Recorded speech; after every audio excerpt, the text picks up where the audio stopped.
ఆలోచనకర్త యేసుక్రీస్తు ప్రభు యొక్క నామంలో ఈ శుక్రవారం సాయంకాల ప్రార్థనలో చేరువచ్చిన మీ అందరికీ నా హృదయపూర్వకమైన ధన్యవాదాలు తెలియజేస్తున్నాను.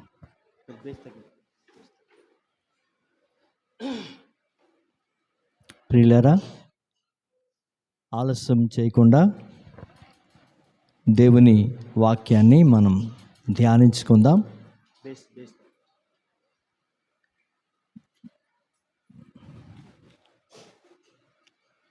ప్రైజ్ ద లార్డ్, హల్లెలూయా.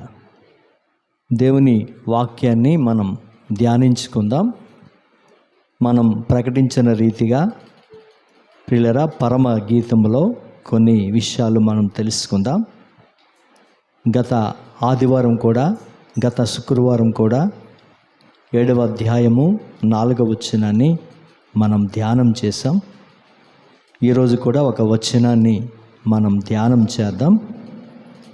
ఎందుకంటే వాక్యాన్ని బోధించే ముందు ప్రార్థనాపూర్వకముగా, ప్రభా, ఈ దినమందు నీ పిల్లలు చాలామంది వస్తారు తండ్రి, వారికి ఆధ్యాత్మికంగా బోధించడానికి ఏ వచనమైతే నీవు ఇస్తావో ఆ వచనాన్ని నీ బిడ్డలకు దయచే ప్రభు అని ప్రార్థనాపూర్వకంగా ధ్యానించినప్పుడు దేవుడు ఒక వచనాన్ని ప్రేరేపణ కలిగించాడు. ఆ వచనాన్ని ఈ రాత్రి మీతో కూడా చెప్పడానికి పరిశుద్ధాత్మ దేవుడు నాకు సహాయం చేయని. హల్లెలూయా, హల్లెలూయా. పిల్లరా, మరి చాలా శ్రేష్టమైన విషయాలు ఇందులో ఉన్నాయి. కాబట్టి ఎవరు కూడా ఒక వచనం కానీ ఒక అక్షరం కానీ మనం పోగొట్టుకోకుండా జాగ్రత్తగా మనం ప్రతి వచనాన్ని, ప్రతి అక్షరాన్ని జాగ్రత్తగా మనం విందాం. అది వరకు చాలాసార్లు కొన్ని వర్తమానాలు మనం విన్నాం. ఈరోజు కూడా ఆ శ్రేష్టమైన వాక్యాన్ని వినే భాగ్యాన్ని దేవుడు మనకిచ్చాడు. ఈ పరమ గీతం అనే పదాన్ని ఇంగ్లీష్లో సాంగ్ ఆఫ్ సాంగ్స్ అని అంటారు. ఇంగ్లీష్లో సాంగ్ ఆఫ్ సాంగ్స్ అంటారు. ఇంకా కూడా తెలుగులో ఏమంటారంటే పరలోకపు పాట అని కూడా అంటారు. కాబట్టి ఇందులో ఎక్కువ పదాలు మనకు కనిపించేది ఏమిటంటే ప్రియుడు, ప్రియురాలు కనిపిస్తుంది. ప్రియుడు అనగానే యేసుక్రీస్తు ప్రభుల వారు మనకు గుర్తు రావాలి. ప్రియురాలు అనగానే సంఘము మనకు గుర్తు రావాలి. అయితే ఈ పరమగీతంలో ఉండే ప్రియుడు మనకు ఎవరు కనిపిస్తారంటే సొలొమోను కనిపిస్తాడు. ఈ పరమగీతంలో ఉండే ప్రియురాలు ఎవరు కనిపిస్తారంటే షూలమెతి కనిపిస్తుంది. కాబట్టి షూలమెతి అనే పేరు ఎలా వచ్చిందంటే ఆమె షూనేం పట్టణానికి సంబంధించిన వ్యక్తిగా మనం చూస్తున్నాం.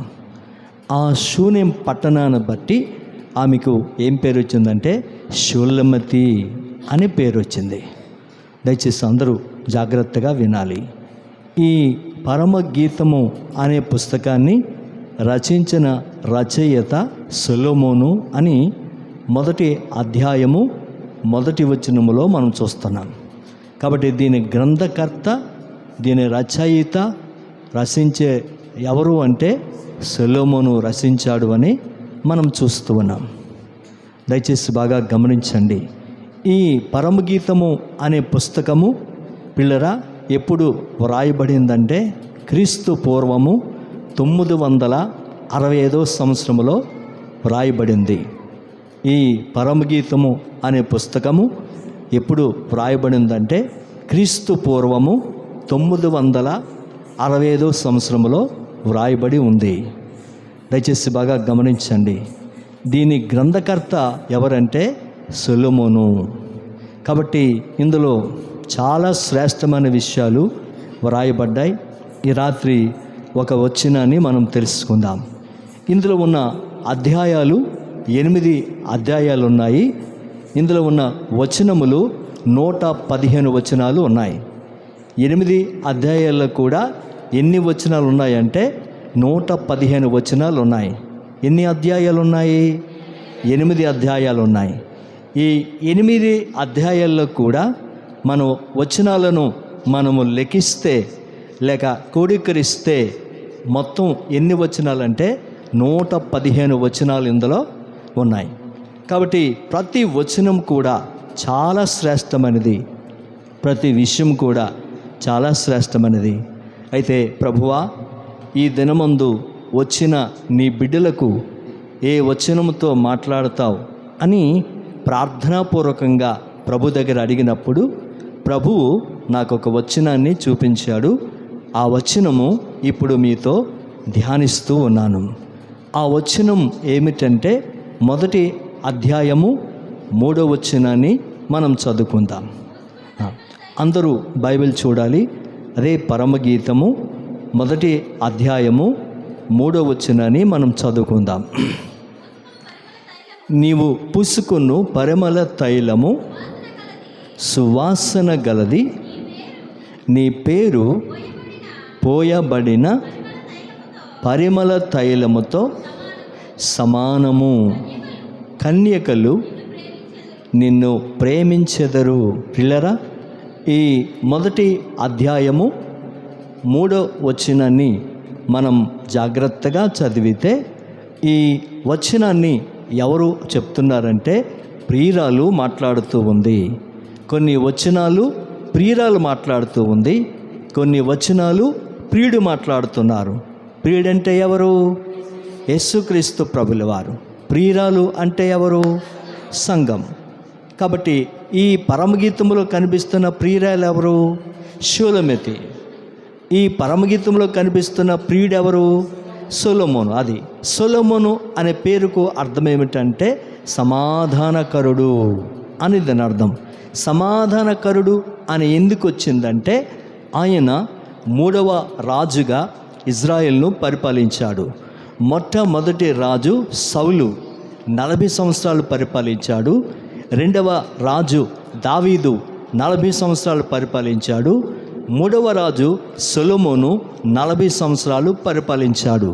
సౌలు కాలంలో యుద్ధాలు జరిగాయి, దావీదు కాలంలో యుద్ధాలు జరిగాయి, కానీ సొలొమోను కాలంలో మాత్రం యుద్ధాలు జరగలేదు.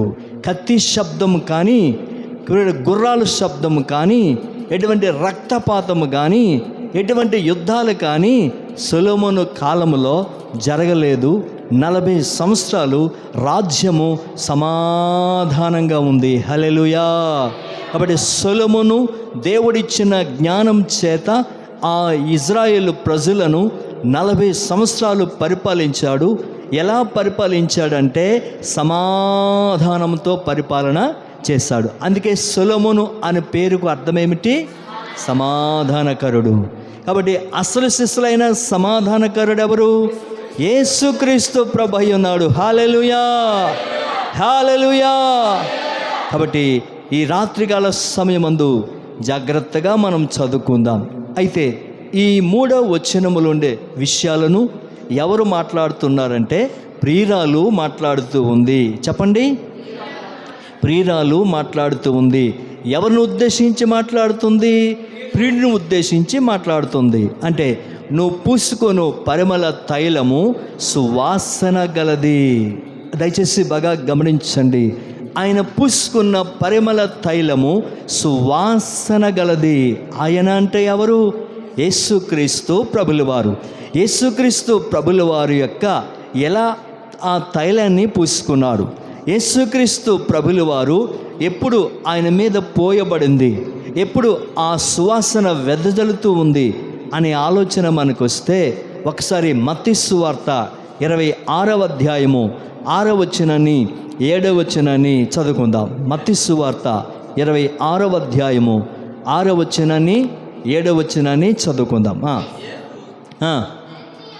బేతనీయలో కుష్ఠరోగి అయిన సీమోను ఇంట ఉన్నప్పుడు ఒక స్త్రీ మికిలి విలువ గల అతరుబుడ్డు తీసుకొని ఆయన యొద్దకు వచ్చి ఆయన భోజనము కూర్చుండగా దానిని ఆయన తల మీద పోసెను.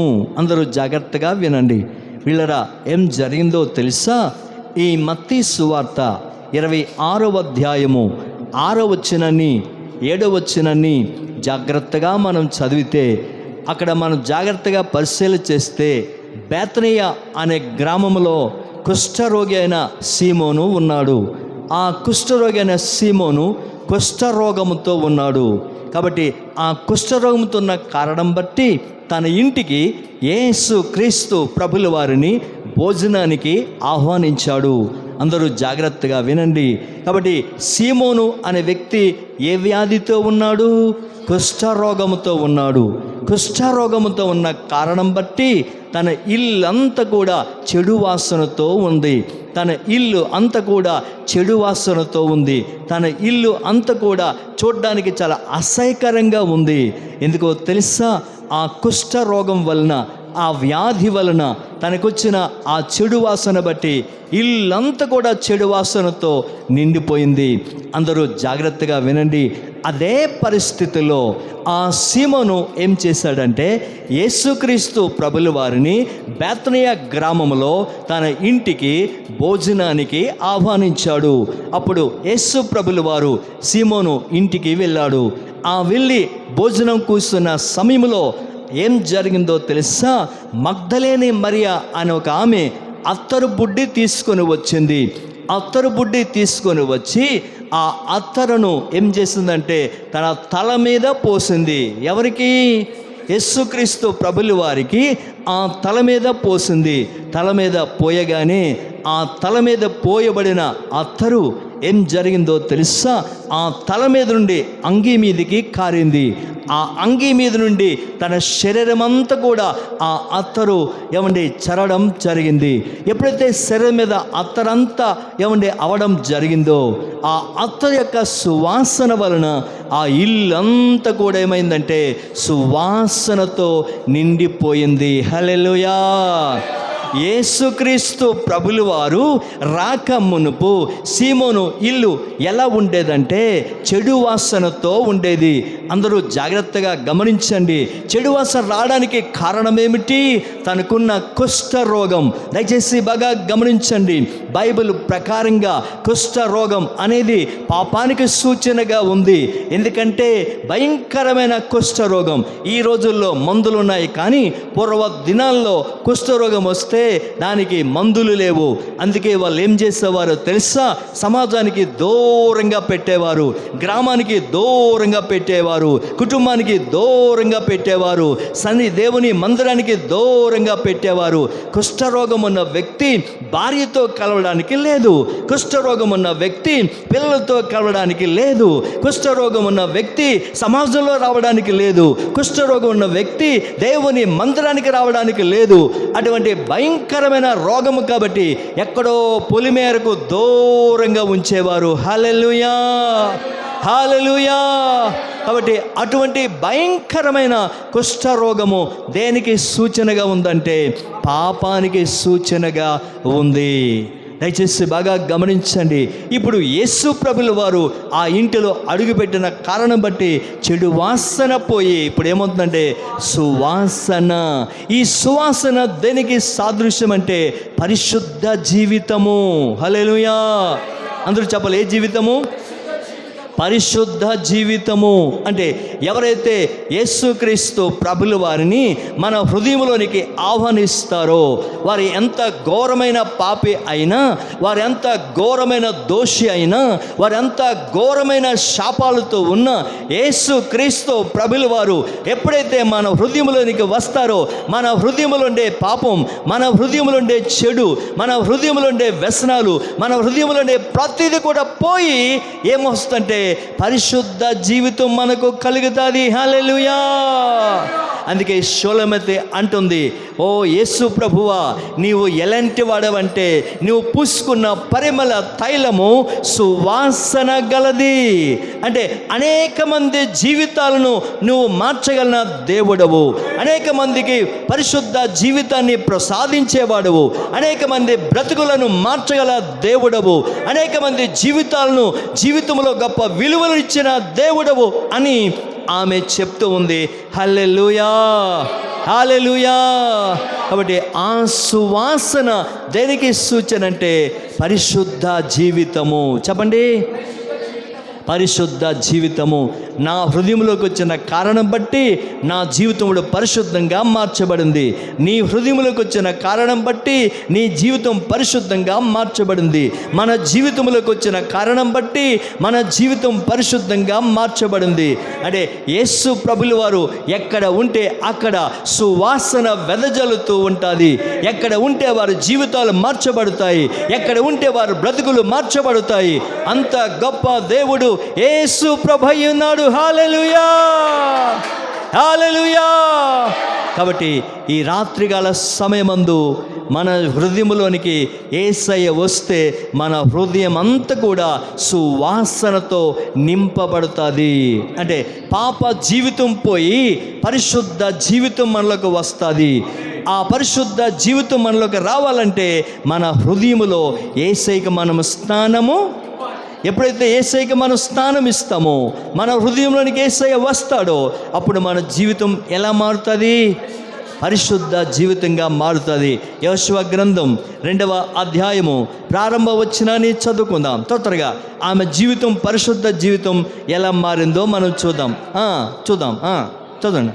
నూను కుమారుడైన యెహోషువ వేగుల వారైన 2 మనుషులను పిలిపించి, మీరు పోయి ఆ దేశమును నిత్యముగా చూడని వారితో చెప్పి, షిత్తీము నొద్ద నుండి ఆమె రహస్యముగా పంపెను. వాడు వెళ్ళి రహాబు అనే ఒక వేశ్య ఇంట చేరి అక్కడ దిగగా, దేశమును వేగు చూచుటకు ఇజ్రాయేలు వంశము నుండి రాత్రి వేళ అక్కడికి వచ్చిరని ఎరికో రాజునకు వర్తమానము వచ్చాను. ప్రియులారా, అందరూ జాగ్రత్తగా వినండి. ఈ యెహోషువ గ్రంథం 2వ అధ్యాయము ప్రారంభ వచనంలో మనం చూస్తే ఇక్కడ వేశ్య అని చెప్పబడిన రహాబు కనిపిస్తుంది. ఆమె జీవితం పాడైపోయింది, ఆమె బ్రతుకు పాడైపోయింది, ఆమె జీవితం పూర్తిగా నాశనం అయిపోయింది. అయితే అదే సమయంలో యెహోషువ 2 వేగుల వారిని పంపించాడు. ఆ 2 వేగుల వారు సరాసరి రహాబు ఇంటికి వచ్చారు. వారు వచ్చి ఏం చేశారంటే దేవుని యొక్క మహిమ గురించి ప్రకటించారు. దేవుడు ఎంత గొప్పవాడో, దేవుడు ఎంత పరిశుద్ధుడో, ఆయన చేసిన కార్యాలేమిటో, ఆయన మార్చిన జీవితం ఏమిటో అని విషయాలు చెప్పినప్పుడు వెంటనే ఆమె తన జీవితాన్ని మార్చుకుంది. ఈ యొక్క వేగులవారు రాకమునుపు ఆమె ఏ జీవితం జీవిస్తుంది? పాప జీవితం జీవిస్తుంది. ఎప్పుడైతే 2 వేగులవారు ఆమె దగ్గరికి వచ్చి దేవుని యొక్క గొప్పతనాన్ని, దేవుని యొక్క కార్యాలను, దేవునికి ఉండే పరిశుద్ధతను, దేవునికి ఉండే నీతిని బోధించారో, వెంటనే ఆమె మనస్సు మార్చుకొని పాప జీవితాన్ని విడిచిపెట్టి అప్పటి నుండి ఆమె పరిశుద్ధ జీవితాన్ని జీవించడం ప్రారంభించింది. హల్లెలూయా. ఆమె పరిశుద్ధ జీవితం జీవించడం ప్రారంభించిన కారణం బట్టి ఆమె ఇశ్రాయేలు వంశములోనికి చేర్చబడినట్లుగా మత్తయి సువార్త 1వ అధ్యాయము 5వ వచనాన్ని చదువుకుందాం. చూడండి. నైసోను సల్మానును కనెను. సల్మాను రహాబు నందు బోయాజును కనెను. బోయాజు రూతునందు ఒబేదును కనెను. ఒబేదు దేవుని స్తోత్రం, హల్లెలూయా. పిల్లరా, ఈ మత్తయి సువార్త 1వ అధ్యాయము 5వ వచనాన్ని మనం చూస్తే సల్మాను రహాబును వివాహము చేసుకున్నాడు. ఆ వివాహం చేసుకోవడానికి కారణం ఏమిటంటే ఆమెలో పరిశుద్ధ జీవితాన్ని చూశాడు. దేవుడు లేనప్పుడు పాప జీవితాన్ని జీవించింది, దేవుడు లేనప్పుడు లోక జీవితాన్ని జీవించింది, దేవుడు లేనప్పుడు ఏమంటే రోత జీవితాన్ని జీవించింది. ఎప్పుడైతే యేసుక్రీస్తు ప్రభుల వారు తన హృదయంలోనికి స్థలం ఇచ్చిందో, ఎప్పుడైతే తన హృదయాన్ని మార్చుకుందో, తన జీవితాన్ని మార్చుకుందో, ఇప్పుడు ఇజ్రాయేల్ వంశములోనికి ఆమె చేర్చబడింది. ఆ తర్వాత సల్మాను అనే వ్యక్తిని వివాహము చేసుకుంది. రహాబు సల్మాను వివాహం చేసుకున్న తర్వాత బోయాజు అని చెప్పిన గొప్ప ధనవంతుడిని జన్మనిచ్చినట్లుగా మనము చూస్తూ ఉన్నాం. హల్లెలూయా. అంత గొప్ప ధన్యకరమైన జీవితం రావడానికి కారణం ఏమిటంటే ఆమెలో ఉన్న పరిశుద్ధ జీవితము. చెప్పండి. కాబట్టి ఈ పరిశుద్ధ జీవితం ఎవరిస్తారు? యేసుక్రీస్తు ప్రభులు వారు ఇస్తారు.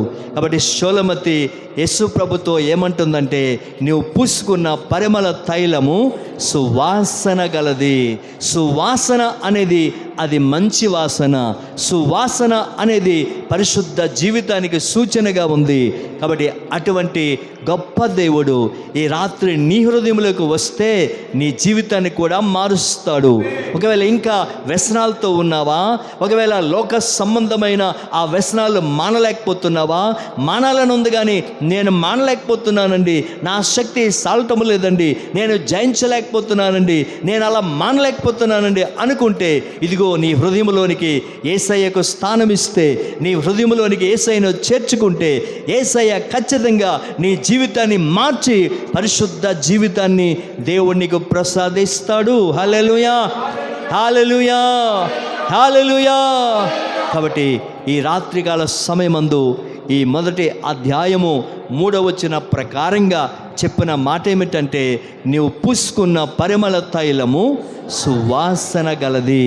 కాబట్టి యేసు ప్రభు పూసుకున్న పరిమళ తైలము ఎలాంటిదంటే సువాసన గలది. అంటే ఆయన పరిశుద్ధత కలిగిన వాడు. ఆ పరిశుద్ధత ద్వారా అనేక మంది జీవితాలను పరిశుద్ధులుగా మార్చడానికి దేవుడు సిద్ధంగా ఉన్నాడు. హల్లెలూయా, హల్లెలూయా. కాబట్టి మొదటి వచనం ద్వారా మనం ఏం నేర్చుకున్నామంటే పరిశుద్ధ జీవితాన్ని దేవుడు మనకు ఇస్తాడు. చెప్పండి. కాబట్టి ఆయన పూసుకున్న పరిమళ తైలము సువాసన గలది. కాబట్టి ఆ సువాసన ద్వారా మనకు పరిశుద్ధ జీవితాన్ని దేవుడు మనకు ఇస్తాడు, తెలుసుకున్నాం. రెండవది మనం చూస్తే అక్కడ వ్రాయబడిన మాట ఏమిటంటే, నీ పేరు పోయబడిన పరిమళ తైలముతో సమానము. అందరూ జాగ్రత్తగా వినండి. ఎవరు పేరు? యేసుక్రీస్తు ప్రభుల వారి యొక్క పేరు. ఆ పేరుకున్న ప్రభావం ఏమిటో, ఆ పేరుకున్న శక్తి ఏమిటో, ఆ పేరుకున్న మహత్యం ఏమిటో మనకు తెలియాలంటే ఒక్కసారి అపోస్తుల కార్యాలు 3వ అధ్యాయము 6వ వచనం, 7వ వచనం, 8వ వచనం త్వరగా చదువుకుందాం. అంతటా పేతురు, వెండి బంగారములు మా వద్ద లేవు, కానీ నాకు కలిగినదే నీకు ఇచ్చిచ్చున్నాను. నజరేయుడైన యేసుక్రీస్తు నామమున నడుమని చెప్పి వాని కుడి చెయ్యి పట్టుకోగానే లేవనెత్తెను. చదవమా. వెంటనే వాని పాదములను చీలమండలను బలము పొందెను. వాడు దిగ్గున లేచి నిలిచి నడిచెను. నడుచుచు గంతులు వేయుచు దేవాలయంలోనికి వెళ్ళెను. హల్లెలూయా. దయచేసి బాగా గమనించండి. ఈ అపోస్తుల కార్యాలు 3వ అధ్యాయము 6వ వచనం, 7వ వచనం, 8వ వచనం, ఈ 3 వచనాలు చూస్తే శృంగారం అనే దేవాలయం ఒకటి ఉంది. ఆ శృంగారం అనే దేవాలయం దగ్గర ప్రతిరోజు కూడా పుట్టినది మొదలుకొని కుంటివాడు ఒక 4 తీసుకొని వచ్చి అతను అక్కడ కూర్చొని పెడుతున్నారు. కాబట్టి అక్కడ ఉన్న ఆయన ఏం చేసేవాడంటే ఆ దేవాలయం లోపలికి వెళ్ళేవారు అందరినీ కూడా ఆయన భిక్షము అడుక్కుండేవాడు. కాబట్టి అలా జీవించే జీవితం ఒక రోజున ఏం జరిగిందంటే పేతురు, యోహాన్లు అదే దారిలో వస్తున్నారు. కాబట్టి వారిని కూడా చూసి ఏమనుకున్నాడంటే వీళ్ళేమైనా నాకు సహాయం చేస్తారు, వీరేమైనా నాకు బాగా ఇస్తారు అనుకొని వారి వైపు తేరి చూడగానే పేతురు అంటున్నాడు, మా వద్ద వెండి బంగారము ఏమీ లేవు. ఏమి లేవు? మా వద్ద వెండి బంగారము ఏమీ లేవు అని ఎవరు అంటున్నారు? పేతురు చెప్తున్నాడు. దేవుని స్తోత్రం, హల్లెలూయా. ఈ రోజుల్లో మనం అనుకుంటాం మనిషి బ్రతకాలంటే వెండి ఉండాలి, మనిషి బ్రతకాలంటే బంగారం ఉండాలి, మనిషి బ్రతకాలంటే డబ్బు ఉండాలి అనుకుంటాం. కానీ వీటికంటే మించింది ఎవరుంటే చాలు? యేసు ప్రభు ఉంటే చాలు నువ్వు జీవిస్తావు. యేసు ప్రభు ఉంటే చాలు నువ్వు పోషింపబడతావు. యేసు ప్రభు ఉంటే చాలు నీ జీవితాన్ని దేవుడు ఆశీర్వాదకరంగా మారుస్తాడు. ఆమేన్, హల్లెలూయా.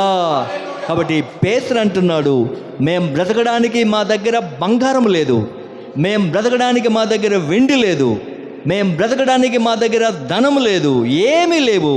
అయితే మాకున్నది ఒకటే, అదేమిటంటే యేసు నామము. హల్లెలూయా, యేసు నామము. హల్లెలూయా.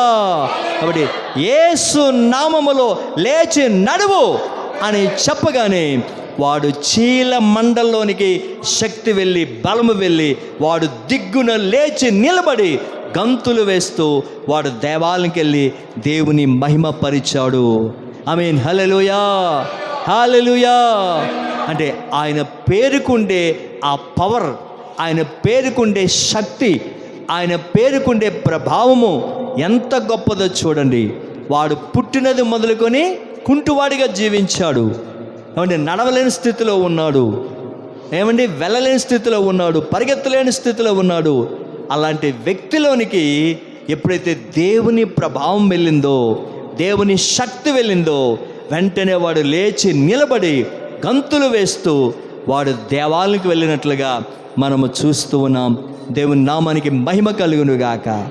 ఇక్కడ అద్భుతం ఏమిటంటే ఆయన నామముకుండే ప్రభావము, ఆయన నామముకుండే శక్తి, ఆయన నామముకుండే ఆ గొప్పతనం ఏమిటంటే యేసు నామములో లేచి నిలబడగానే, లేచి నడవమని చెప్పగానే వాడు దిగ్గున లేచి నడిచినట్లుగా మనము చూస్తున్నాం. హల్లెలూయా. కాబట్టి దేవుని పేరుకు, దేవుని నామానికి ఉండే ఆ పవర్, దేవుని నామంకు ఉండే శక్తి ఇక్కడ మనకు కనబడుతూ ఉంది ప్రియులారా. కాబట్టి ఆ షూలమతి ఏమంటుందంటే నీ పేరు పోయబడిన పరిమళ తైలముతో సమానము. అంటే నీ పేరులో శక్తి ఉంది, నీ పేరులో ప్రభావం ఉంది, నీ పేరులో ఔన్నత్యం ఉంది అని ఆమె పేరు కొరకు చెప్తుంది. ఎవరి పేరు? యేసు ప్రభుల వారి యొక్క పేరు.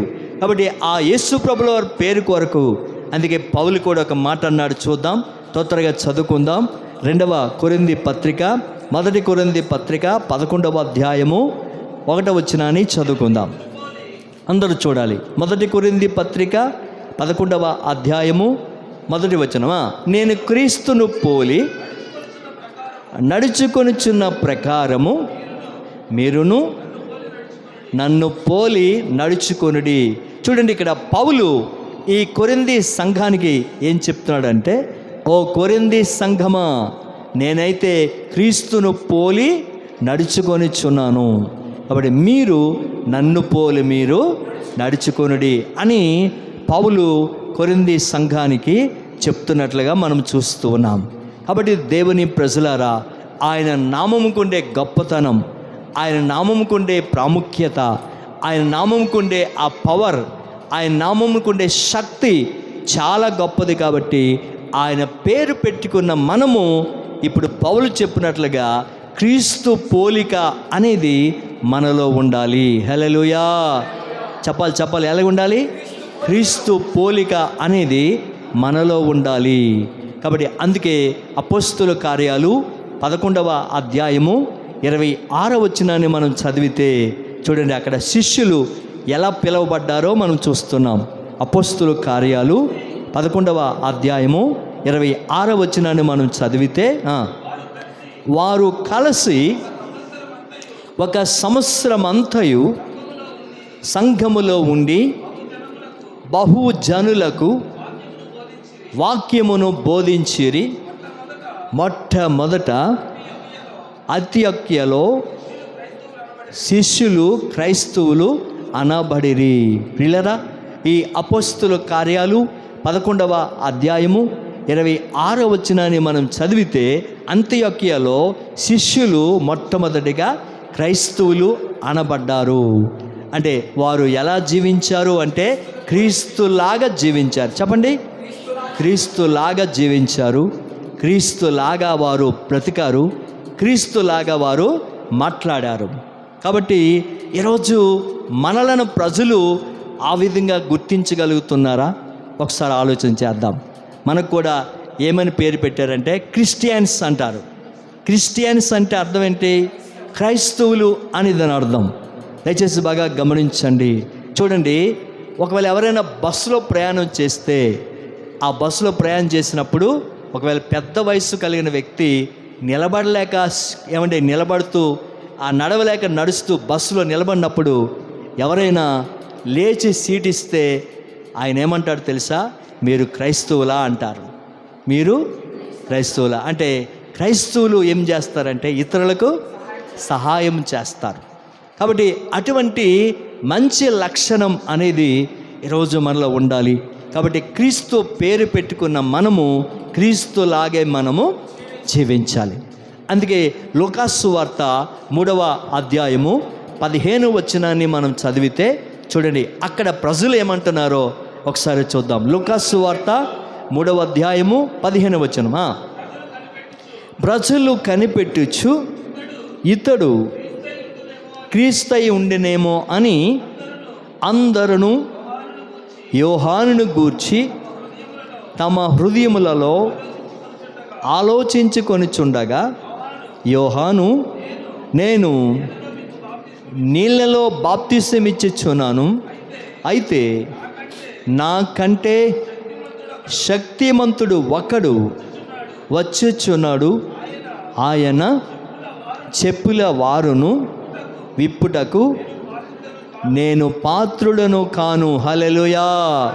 పిల్లల బాగా గమనించవలసిన విషయం, ఈ లూకాసు వార్త 3వ అధ్యాయము 15వ వచనాన్ని మనం చూస్తే అక్కడుండే ప్రజలు బాప్తిసమిచ్చిన యోహానును ఏమంటున్నారంటే, మీరు క్రీస్తా, మీరు క్రీస్తా, మీరు యేసా అని అడిగినప్పుడు ఆయన అంటున్నాడు, నేను ఆయన చెప్పుల వారిని కూడా విప్పడానికి యోగ్యని కాదు. అంటే బాప్తిసమిచ్చిన యోహాను ప్రజల ఎదుట ఎలా బ్రతికాడు? ఆయన అది క్రీస్తులాగా జీవించాడు, క్రీస్తు పోలు నడుచుకున్నాడు.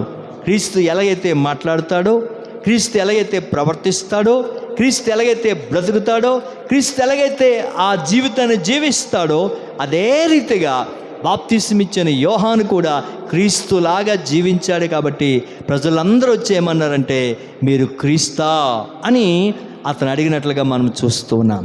కాబట్టి పిల్లరా, దేవుని బిడ్డలారా, ఈ రాత్రికాల సమయమందు రెండవ విషయం ఏమిటంటే క్రీస్తు పోలిక అనేది మనలో కనిపించాలి. కాబట్టి మొట్టమొదటిగా మనం ఏం ధ్యానం చేసాం? ఈ పరమగీతం 1వ అధ్యాయము 3వ వచనాన్ని మనం ధ్యానం చేస్తాం. ఆ 3వ వచనములో ఈ ప్రియురాలు ఏమంటుందంటే, నువ్వు పూసుకున్న పరిమళ తైలము సువాసన గలది.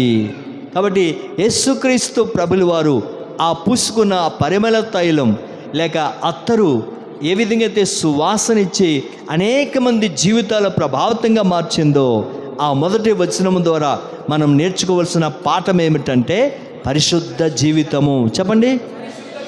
కాబట్టి మన అందరిలో కూడా ఏముండాలి? పరిశుద్ధ జీవితము. ఎందుకంటే యేసు ప్రభుల వారు ఆయన పరిశుద్ధుడు. యేసు ప్రభు యొక్క జీవితం పరిశుద్ధ జీవితం. ఆయన వెంబడించిన మనము, ఆయన నమ్ముకున్న మనము, ఆయన అంగీకరించిన మనము, ఆయన రక్షణ పొందుకున్న మనము, మనలో కూడా మొట్టమొదటిగా ఏముండాలి? పరిశుద్ధ జీవితం ఉండాలి. ఒకప్పుడు రహాబు కూడా వేశ్య, భయంకరమైన పాపి. అయితే ఎప్పుడైతే ఆ వేగిలి వారు ఎప్పుడైతే ఆమెకు సువార్తను ప్రకటించారో, దేవుని గొప్పతనాన్ని చెప్పారో, దేవుని పరిశుద్ధత కోసం బోధించారో, వెంటనే ఆమె జీవితాన్ని మార్చుకొని పాప జీవితాన్ని విడిచిపెట్టి ఆమె కూడా పరిశుద్ధ జీవితాన్ని జీవించడం ప్రారంభించింది. హల్లెలూయా. ఈ రాత్రికాల సమయమందు మొట్టమొదటిగా మనలో పరిశుద్ధ జీవితం ఉండాలి. రెండవది ఆయన పేరు పోయబడిన పరిమళ తైలముతో సమానము. అంటే ఆయన పేరులో ఉండే ప్రభావము, ఆయన పేరులో ఉండే శక్తి, ఆయన పేరులో ఉండే ఔన్నత్యము చాలా గొప్పది. కాబట్టి ఆయన పేరు ఏమిటంటే యేసుక్రీస్తు. యేసు అంటే రక్షకుడు, క్రీస్తు అంటే అభిషక్తుడు. కాబట్టి ఆ క్రీస్తు పేరు పెట్టుకున్న మనము కాబట్టి క్రీస్తులాగా జీవించాలి. ఆ పౌలు చెప్పినట్లుగా నేను క్రీస్తు పోలి నడుచుకొనిచున్న ప్రకారము మీరు కూడా నన్ను పోలి నడుచుకునండి. కాబట్టి 2వ వచన ప్రకారంగా మనకు నేర్పించిన ఆత్మీయ పాఠం ఏమిటంటే క్రీస్తు పోలిక. చెప్పండి. కాబట్టి ఈరోజు మనమందరము కూడా ఎలా జీవించాలంటే క్రీస్తు పోలిక మనలో ఉండాలి. కాబట్టి ప్రజలు మారడానికి మనము సువార్త చెప్పక్కర్లేదు, ప్రజలు మారడానికి మనం పత్రికలు పంచక్కర్లేదు, ప్రజలు మారడానికి బలవంతంగా వారిని దేవుని మందిరానికి మనము నడిపించక్కర్లేదు. మన జీవితమే ఒక పత్రిక, మన జీవితమే వారికి ప్రభావితం కలుగుతుంది. మన జీవితమే వారికి ఆదర్శప్రాయంగా ఉంది. మనం మాట్లాడే మాటలు, మన జీవితం, మన ప్రవర్తన ఇవన్నీ చూసినప్పుడు ప్రజలకి ఏం తెలియాలంటే ఓహో వీళ్ళెవరు క్రైస్తవులు అని ప్రజలు మన మాటలు బట్టి గుర్తించాలి, మన ప్రవర్తన బట్టి గుర్తించాలి, మన జీవితాన్ని బట్టి గుర్తించాలి. కాబట్టి మనం ఎంత కాలమైనా ఎన్ని సంవత్సరాలైనా సరే మనలో ఆ ప్రత్యేకత లేకపోతే ప్రజలు దేవుని వద్దకు రారు. కాబట్టి మన ద్వారా ఒక్కరు కూడా దేవుని మందిరానికి నడిపించలేం. కాబట్టి రాత్రికాల సమయమందు ఒక్కసారి ఆలోచన మనం చేద్దాం. కాబట్టి ఒకటి మనం నేర్చుకోవాల్సిన పాఠం ఏమిటి? పరిశుద్ధ జీవితం. 2వది మనం నేర్చుకున్న పాఠం ఏమిటంటే క్రీస్తు పోలిక. 2 మనం నేర్చుకున్నాం. 3వ మాట చెప్పి నేను ముగిస్తాను. 3వది ఏమిటంటే ఆమె అంటుంది కన్యకలు నిన్ను ప్రేమించెదరు అని ఆ ప్రియుడి కోసం ఈ ప్రియురాలు చెప్తూ ఉంది. కన్యకలు నిన్నేం చేస్తారు? ప్రేమిస్తారు అని చెప్తుంది. కాబట్టి కన్యక కోసం అపోస్తలుడైన పౌలు ఏం పోల్చాడు అంటే ఒకసారి మనం చదువుదాం. 2వ కొరింథీ పత్రిక తొందరగా చదువుకుందాం. 2వ కొరింథీ పత్రిక 11వ అధ్యాయము 2వ వచనాన్ని మనం చదువుకుందాం. దేవాశక్తితో మీ ఎడల ఆసక్తి కలిగి ఉన్నాను, ఎందుకనగా పవిత్రాలైన కన్యకగా ఒక్కడే పురుషునికి అనగా క్రీస్తుకు సమర్పింపవలనని మిమ్మును ప్రధానము చేసి తిని గాని సర్పము తన యుక్తి చేత హవ్వను మోసపరిచినట్లు మీ మనస్సులను చెరపబడి క్రీస్తు ఎడల ఉన్న సరళత యందు పవిత్రత నుండి ఎట్లయినను భయపడొచ్చున్నాను. ప్రియులరా, ఈ 2వ కొరింథీ పత్రిక 11వ అధ్యాయము 2వ వచనాన్ని మనం చూస్తే ఇక్కడ పౌలు సంఘాన్ని దేన్ని పోల్చాడంటే కన్యకకు పోల్చాడు. కాబట్టి కన్యకకు పోల్చి ఏమంటున్నాడంటే చూడు, ఒక్కడైన పురుషునికి మీరు ప్రధానము చేయబడుతరి. కాబట్టి కన్యకగా మీరు ప్రధానము చేయబడుతరి అని సంఘాన్ని దేనికి పోల్చాడంటే కన్యకకు పోల్చాడు. కాబట్టి సంఘము కన్యకకు పోల్చాడు అంటే అర్థం ఏంటంటే సంఘము ఒక్కడై ఉన్న యేసు ప్రభుల వారిని ప్రేమించాలి. చెప్పండి, యేసు ప్రభుని ఏం చేయాలి? ప్రేమించాలి. ఆ పరమగీతంలో ఏమంటున్నాడు? కన్యకలు నిన్ను ప్రేమించెదరు. కాబట్టి కన్యకలు అంటే ఎవరు? సంఘాలు. కాబట్టి ఈరోజు ప్రపంచంలో ఎన్నో సంఘాలు ఉన్నాయి. ఈ సంఘాలన్నీ కూడా ఏమంటున్నాడంటే కన్యకగా పోల్చినట్లుగా మనం చూస్తున్నాం. కన్యక అంటే అర్థం ఏంటంటే ఏమంటే పవిత్రరాలు. కన్యక అంటే ఏమంటే వివాహము కానిది. కాబట్టి జాగ్రత్తగా గమనించండి. మనకి యేసు ప్రభుతో ఇంకేం కాలేదు? వివాహము కాలేదు. మనకి ప్రదానం మాత్రమే జరిగింది. ప్రదానం చేయబడ్డాము కాబట్టి ఇంకా యేసయ్యతో మనకేం కావాలి? వివాహం జరగాలి. దేవుని స్తోత్రం, హల్లెలూయా. బాగా గమనించండి. ఎందుకు యేసుక్రీస్తు ప్రభుల వారిని ఏమండి చెప్పాలంటే పెండ్లి కుమారుడిగా పోల్చబడ్డాడు. సంఘము పెండ్లి కుమార్తెగా పోల్చబడింది. ఎందుకు ఈ నమూనా పోల్చారు అంటే మీ అందరూ జాగ్రత్తగా వినండి. చూడండి, ఏ బంధమైనా ఏ సంబంధమైనా ఏమండి మొదట్లో వచ్చి మొదట్లో పోతుంది. అయితే ఆఖరిలో వచ్చిన బంధం ఏదంటే భార్యాభర్తల బంధము. చూడండి, బాగా గమనించండి. మనం గమనించినట్లయితే అన్నదమ్ముల బంధమైన, అక్క చెల్లెల బంధమైన, ఏమండి స్నేహితుల బంధమైన, అన్నదమ్ముల బంధమైన, తల్లి తండ్రి బంధాలైన ఈ బంధాలన్నీ చూస్తే కొంతకాలం అయిన తర్వాత ఏమవుతాయి? అవన్నీ విడిపోతున్నాయి. కానీ చివరికి ఆఖరిలో వచ్చిన బంధం, చివరి వరకు ఉండే బంధం ఏదంటే భార్యాభర్తల బంధం. అందుకే ఏమండి పౌలు ఈ సంఘాన్ని దేనికి పోల్చాడంటే ఏమంటే కన్యకకు పోల్చాడు. యేసుప్రభుని దేనికి పోల్చాడంటే ఏమంటే పెండ్లి కుమారునికి పోల్చాడు. ఎందుకు అలా పోల్చాడంటే ఈ భార్యాభర్తల సంబంధం ఏ విధంగా అయితే చివరి వరకు కడ వరకు యుగ యుగాలు బ్రతికినంత వరకు ఏ విధంగా అయితే కలిగి ఉంటారో లేక కలిసి ఉంటారో అదే రీతిగా ఎత్తబడిన సంఘము యేసుక్రీస్తు ప్రభుల వారితో ఆ పరలోకములో యుగ యుగాలు కూడా కలిసి ఉంటారని, అందుకే సంఘాన్ని వధువ సంఘమని, యేసు ప్రభుల వారిని పెండ్లి కుమారుడని ఈ నమూనా పోల్చినట్లుగా మనం అర్థం చేసుకోవాలి. దేవుని స్తోత్రం. హల్లెలూయా, హల్లెలూయా. కాబట్టి ఈ రాత్రికాల సమయమందు యేసు ప్రభు రావడానికి సిద్ధంగా ఉన్నాడు. అయితే మనము ఆయన కలుసుకోవాలంటే మనము కూడా సిద్ధపడి ఉండాలి. మనం కూడా సిద్ధపడి ఆ ప్రభు రాకడలో ఎత్తబడే భాగ్యం మనకు ఉండాలంటే ఈ 3 లక్షణాలు మనలో ఉండాలి. 1 పరిశుద్ధ జీవితం ఉండాలి. 2 క్రీస్తు పోలిక మనలో ఉండాలి. 3వది ఏమండి మనము ప్రేమ కలిగి ఉండాలి. చెప్పండి. కాబట్టి అక్కడ అంటున్నాడు, కన్యకలు నిన్ను ప్రేమించెదరు. కన్యకలు నిన్ను ప్రేమించెదరు అంటే ప్రతి వారిలో కూడా క్రీస్తు ప్రేమ అనేది మనలో ఉండాలి. అందుకే పౌలు కొరింథీ పత్రికలో, మొదటి కొరింథీ పత్రిక 13వ అధ్యాయము 13వ వచనములో ఒక మాట చెప్తున్నాడు చూడనా. కాగా విశ్వాసము, నిరీక్షణ, ప్రేమ ఈ 3ను నిలుచును, వీటిలో శ్రేష్టమైనది ప్రేమయే. కాబట్టి పౌలు చెప్తున్నాడు, ఓ కొరింథీ సంఘమా, కాబట్టి విశ్వాసము, నిరీక్షణ, ప్రేమ ఈ 3 కూడా అవసరమే.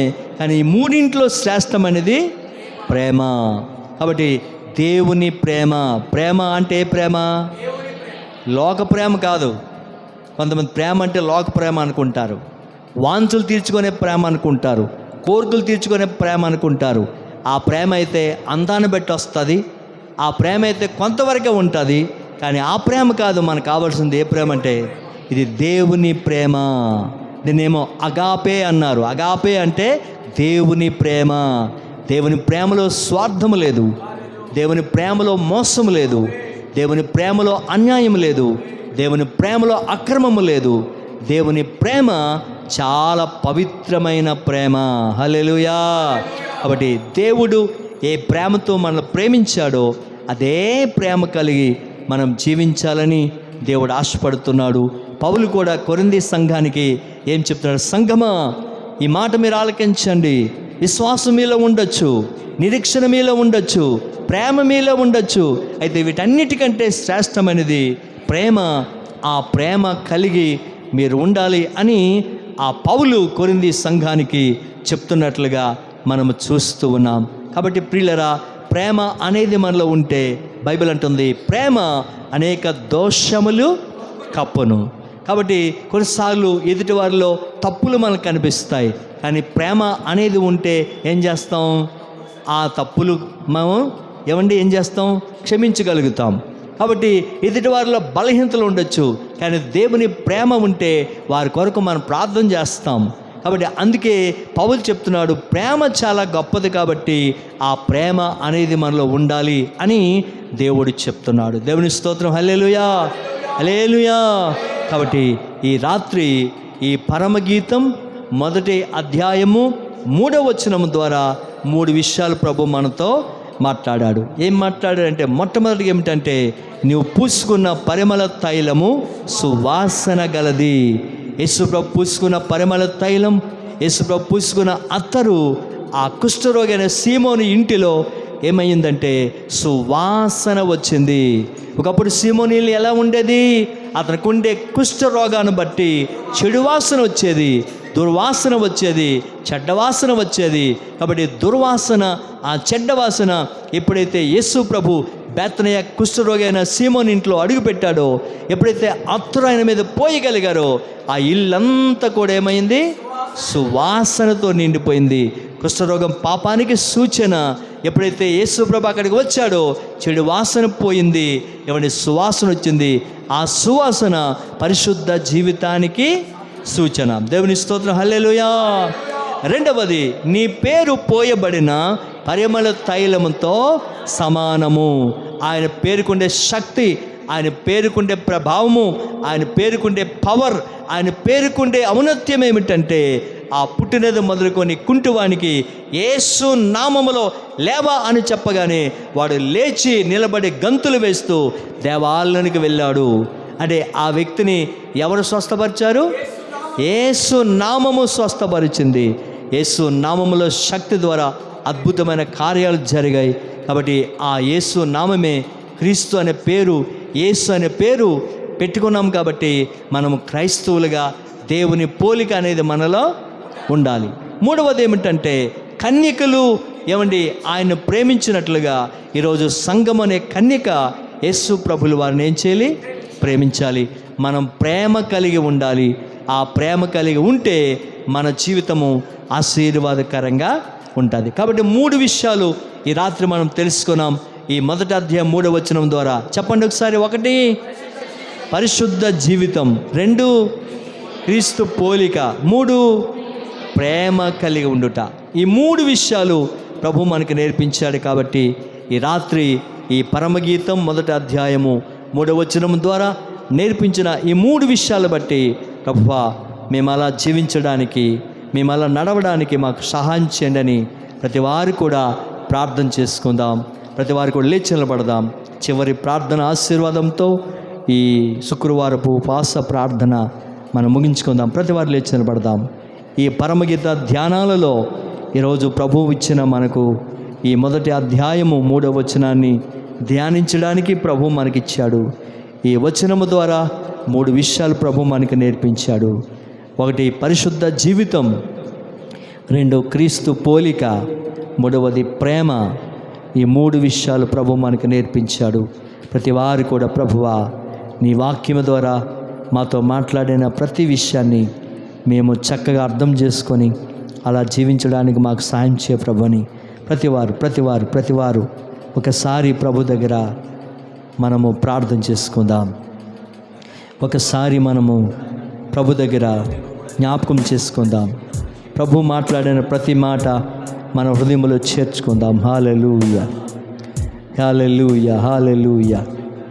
ప్రభువా పరిశుద్ధ జీవితం మాకు కావాలి ప్రభువా. క్రీస్తు పోలిక మాలో ఉండాలి ప్రభువా. నీ ప్రేమ కలిగి మేము జీవించాలి తండ్రి. అటు జీవితాన్ని మాకు దయచే ప్రభుని ప్రతి వారు కూడా ప్రభుని అడుగుదాం. Hallelujah, hallelujah, hallelujah. Thank you Lord, thank you Jesus. ప్రతి వారు మౌనంగా ఉండకుండా ప్రభువా నీ వాక్యం ద్వారా మాతో మాట్లాడావు తండ్రి. మా జీవితాలు ఎలా మార్చబడడానికి సహాయం చే ప్రభుని అడుగుదాం. Hallelujah, hallelujah, hallelujah, hallelujah, hallelujah. Jesus, Jesus, Jesus, Jesus, Jesus. ఆశ్చర్యకరుడైన మా తండ్రి, నీ నామను బట్టి ప్రభువా నీ పాదాల స్తోత్రాలు. ఈ రాత్రి మా తండ్రి నీ సన్నిధిలో ప్రభువా ఈ రీతిగా కలిసి ప్రభువా నిన్ను స్తుతించడానికి మా తండ్రి, నిన్ను ప్రార్థించడానికి ప్రభువా మీరు ఇచ్చిన మంచి సమయాన్ని బట్టి తండ్రి నీకే వేలాది వేల వందల స్తోత్రాలు. నమ్మదైన దేవుడా నీ బంగారు పదం తన స్తోత్రాలు. ఈరోజు కూడా పరమగీతాన్ని ధ్యానించడానికి మీరు ఇచ్చిన గొప్ప సమయాన్ని బట్టి ప్రభువా మీకే మహిమ, మీకే ఘనత, మీకే ప్రభావములు ఆరోపిస్తున్నాం తండ్రి. ఈ పరమగీతం మొదటి అధ్యాయం 3వ వచనం ద్వారా 3 విషయాలు మాకు నేర్పించారు తండ్రి. నేనైనా మేమైనా ఒకటి పరిశుద్ధ జీవితం కలిగి ఉండాలని, 2 క్రీస్తు పోలిక మాలో ఉండాలని, 3వది ప్రేమ కలిగి ఉండాలని 3 విషయాలు మాకు నేర్పించారు తండ్రి.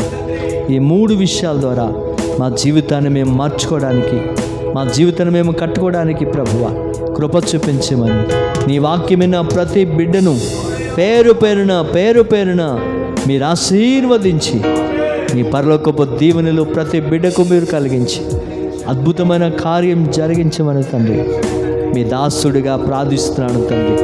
పేరు పేరున ప్రతి వారిని కూడా మీరు జ్ఞాపకం చేసుకోరాజా. బలహీన ప్రతి బిడ్డను కూడా మీరు స్వస్థపరచు ప్రభువా. ఇవరైనా చిల్లపేట బోడమ్మ కొరకు ప్రార్థిస్తున్నాను తండ్రి.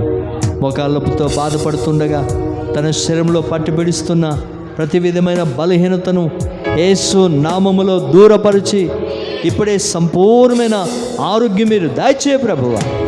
ప్రతి బంధకాన్ని, ప్రతి బలహీనతను మీ నామములో దూరపరిచి ప్రభువా మీరే స్వస్థపరిచి బాగు చేయమని, అద్భుతం చేయమని. ఇంకా ప్రభువా నీ సన్నిధిలో ఎవరైతే బలహీనంగా ఉన్నారో, ఎవరైతే నీరసంగా ఉన్నారో, ఎవరైతే చెప్పుకోలేని సమస్యలతో ఉన్నారో వారందరినీ కూడా జ్ఞాపకం చేసుకోమని, వారికి ఉన్న ప్రతి బలహీనత మీ నామములో దూరపరిచి మీరే సంపూర్ణమైన ఆరోగ్యం ఇచ్చి మీరొక్కరే మహిమ పొందమని క్రీస్తు యేసు ప్రశస్త నామమున అడిగి వేడుకుంటున్నాం తండ్రి. యేసు రక్తమే శిలువ రక్తమే యేసు నామమున సంపూర్ణ విజయం కలుగునుగా. ఆమేన్.